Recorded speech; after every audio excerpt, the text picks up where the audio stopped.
Bon, pendant que nous on se tape des conférences de Vauquiez et des négociations secrètes sur Toubiana, aux États-Unis, il y a des tentatives d'assassinat et surtout Kamala Harris, la toute nouvelle candidate démocrate, qui fait un happening en dansant avec des gosses. Ouais.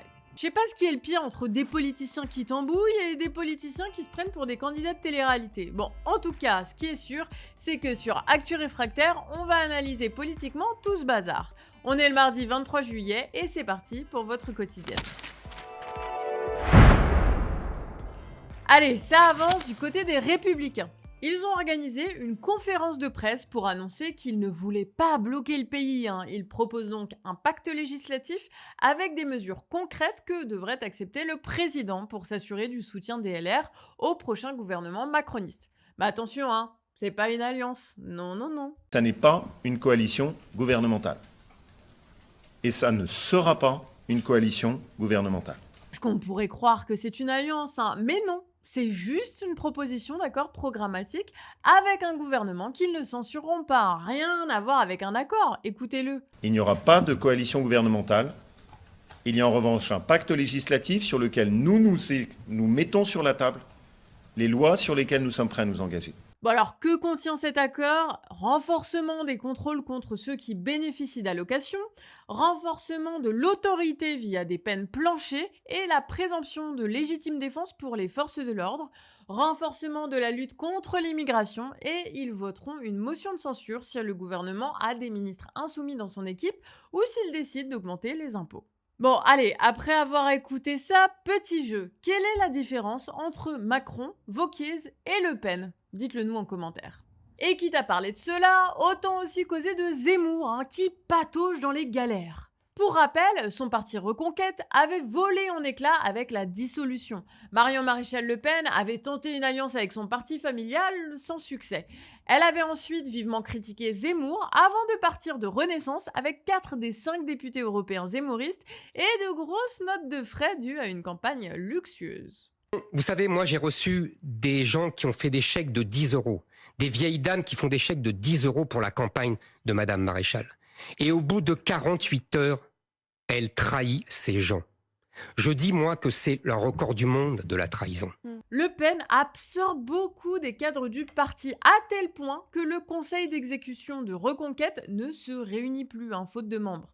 La défaite aux législatives a aussi fait perdre le gros du financement du parti, qui se retrouve avec peu de sous, peu de cadres et peu de militants. Pour les cadres restants, la question se pose, à quoi sert politiquement Reconquête? À la base, c'était parti du principe que le RN ne pouvait ni gagner ni unir les droites, mais leurs récents résultats et alliances avec Ciotti ont montré le contraire. Alors, le clan Maréchal Le Pen va bientôt faire une réunion pour convaincre tous les hésitants de Reconquête à les rejoindre pour devenir un parti satellite du RN et ramener l'électorat zemmoriste auprès de Le Pen. Avec comme programme conservatisme sociétal, libéralisme économique et identitarisme. Un beau programme.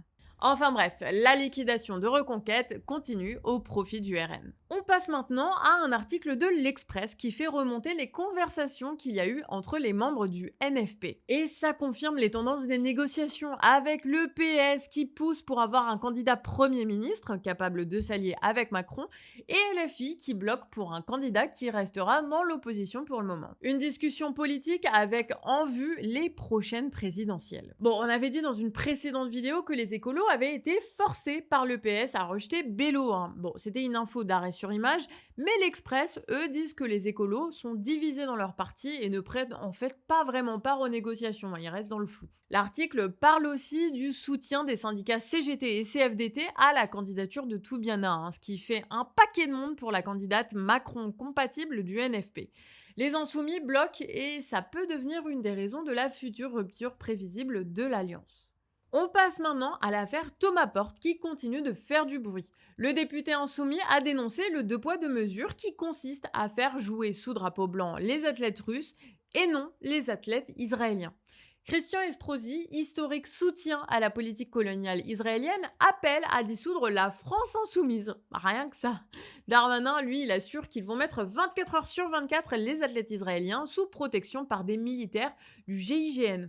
On en parlera demain. Mais avant ça, comme promis hier, votre chronique média écrite par Aymeric. Bon alors aujourd'hui, Aymeric décide de parler des médias. Mediapart a récemment révélé des nouvelles informations. Alors sur Canard Réfractaire, on vous a fait une vidéo sur l'affaire BFM TV, déjà révélée par eux. Vous savez, c'est la participation de l'état-major de la chaîne et de personnalités comme Rutel Krief à l'opération Sauver Sarko en 2020, qui a d'ailleurs coûté à Marc-Olivier Fogiel son poste de directeur. Bon, il a été remplacé par le sous-directeur de LCI, Fabien Namias. Bon, la vidéo sur El Krief qui complote avec Sarkozy, elle sera proposée à la fin de celle-ci, mais aujourd'hui, on va parler d'une autre amitié révélée par des indices subtils, l'amitié Hanouna-Bardella. Le 12 juillet, Cyril Hanouna organisait une soirée dans son immense propriété de Saint-Tropez. L'invité star de la soirée de l'animateur, c'était, Jordan Bardella, et on le sait grâce à une photo volée. Et l'amitié entre Hanouna et le chef du Rassemblement national, ça nous surprend pas beaucoup, puisque dans ses émissions, TPMP sur C8 ou récemment sur Europe 1, Hanouna donne une large place au Rassemblement national. Une séquence pendant la campagne des européennes avait déjà mis la puce à l'oreille que c'était une histoire un peu plus personnelle. Allons-y. Vous voulez quoi? Vous voulez lui parler?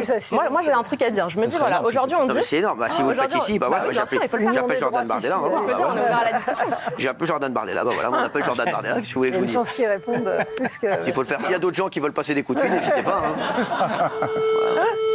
Hanouna a le numéro de Bardella dans son portable, donc il semble que Hanouna est dans la poche du Rassemblement national, espérant peut-être une jolie place si le RN dirige un jour. Bon, certains crieront au complotisme, mais l'histoire de la photo de Saint-Tropez est intéressante. Un paparazzi les a prises pour les vendre à la presse People. Et là, Mimi Marchand s'est interposée pour bloquer la parution.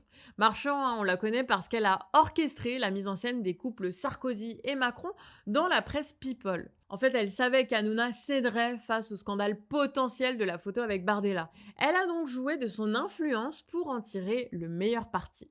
En échange de cette dissimulation, elle aurait obtenu une fausse paparazza d'Hanouna sur son yacht. Et ce marchandage prouve l'amitié entre le médiacrate et le politicien. Bon, hélas pour lui, Bardella a perdu les législatives et ne pourra pas protéger C8 contre l'Arcom, qui compte bien la débrancher. Peut-être que l'animateur devra trouver un nouveau point de chute dès la fin de semaine.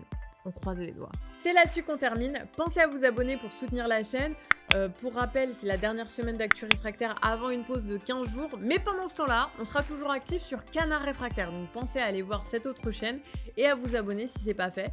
Merci en tout cas. Moi, je vous dis à demain, même heure. Prenez soin de vous. Ciao.